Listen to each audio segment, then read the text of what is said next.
एठारे उपस्थित थिबा सम्मानीय समस्त अतिथि मानंकु मोर हार्दिक प्रणाम और अभिनंदन। धर्म मधुसूदन राव। बाल्यकालु धर्म धनम संचीबी ए जीवन अनिश्चित केजाणे काहर आज मृत्यु काल होई जीव उपस्थित।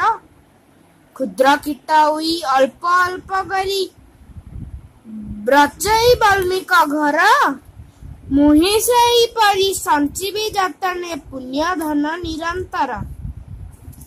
बाक्यरे मनरे कियबा कर्मरे न करिबी पापाचार तेजीबी असत्य हिंसा कपटता लोभ क्रोध अहंकार।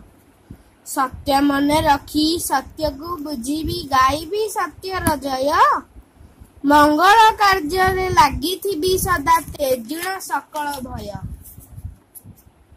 ए महा आकाश एमर आत्मारे विराजित महेश्वर से मते कदापि तेजित नाहंती प्राणे छंती निरंतर।